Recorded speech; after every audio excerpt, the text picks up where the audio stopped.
If Tesla is winning the self-driving car race, why is Washington, D.C. trying to slow it down? Washington has a messaging problem on self-driving cars, and it's becoming impossible to ignore. Regulators and politicians keep telling Americans that autonomous vehicles are the future. Safer roads, fewer accidents, smarter mobility. That's the sales pitch. But at the same exact time, they're turning up the heat on one of the companies that actually put the technology into millions of vehicles, Tesla. That's not just a contradiction. It's raising a bigger question. If this technology is so important, why is the market leader getting singled out? The National Highway Traffic Safety Administration, known as NHTSA, has now escalated its probe into Tesla's full self-driving system, digging deeper after linking 9 crashes to the technology. The focus is on low visibility conditions. Fog, glare, dust, even snow have been problems where camera-based systems can struggle. And that's a legitimate concern, but it's not unique to Tesla. Every system on the road today has these issues. Whether it's SuperCruise, BlueCruise, or any lane-centering technology, it faces the same limitations. Yet Tesla is the one that is under the microscope. That's where it starts to look a little less about safety oversight and more like selective pressure. Yes, regulators are right about one thing. These systems are not fully autonomous. Drivers still need to pay attention. But that's been true from day one, and Tesla has said as much. So why the sudden escalation now?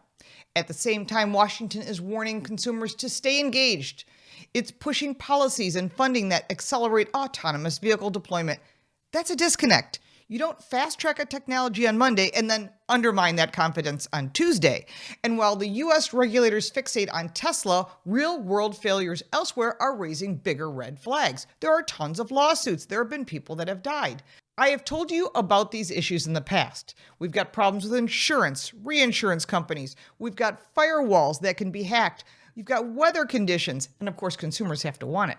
But at the same time as all of this is happening here in the US, in Wuhan, China, more than 100 robo-taxis operated by Baidu's Apollo Go reportedly froze in traffic after a system-wide glitch. Not one vehicle, hundreds of them stopped in active lanes, creating immediate disruption.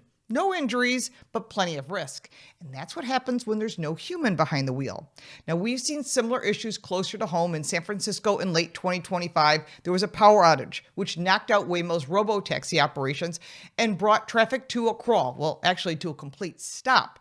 In other areas of the world, an Apollo Go vehicle struggled with construction zones, something human drivers handle every day without incident. We pay attention, we see things, we react, we think about them. Robo-taxis can't do that. And here's the part that gets glossed over. Tesla's system still has a human in the loop. Robo-taxis don't. And when Tesla's system makes a mistake, a driver can step in. When a fully autonomous fleet fails, it can fail everywhere all at once, like a really bad movie. And that's not just a technical issue, that's a scalable risk that could cause a lot of deaths. Why is Tesla the primary target?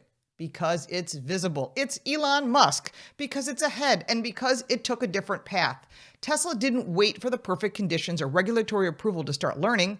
It deployed its technology into the real world and improved it through over-the-air updates, collecting massive amounts of driver data in the process. And that led to no competitor that could easily replicate it or compete. But that approach doesn't fit neatly into Washington's rulebook. Regulators are used to slow, predictable development cycles. Tesla operates like a software company, iterating in real time, updating constantly and improving through data. That forces regulators to react instead of control the timeline. And that makes them uncomfortable. It makes them frustrated, so they go after the target. That is Tesla. Now, according to NHTSA's findings, Tesla's latest updates may not fully resolve the visibility-related issues. That matters. It shows the technology is still evolving. But let's be honest, every system in the space is still evolving. Edge cases, weather, lightning, unpredictable road conditions, construction, you name it, they're unsolved problems across the entire industry. The difference is scale. Tesla has millions of vehicles generating data. Most competitors don't. And that brings us to the bigger issue, control. Autonomous vehicles aren't just about convenience. They're about data, infrastructure, and who ultimately controls mobility. And governments understand that. And they're not just regulating for safety. they're shaping the outcome.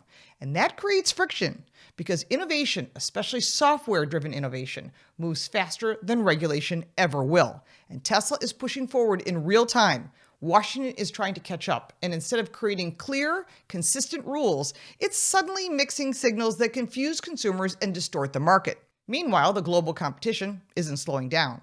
China is aggressively expanding robotaxi programs. US companies like Waymo are scaling cautiously. Partnerships involving Uber and Lyft are waiting in the wings. They're ready to pounce. The race to define autonomous mobility is already underway, and it's not just about technology, it's about leadership.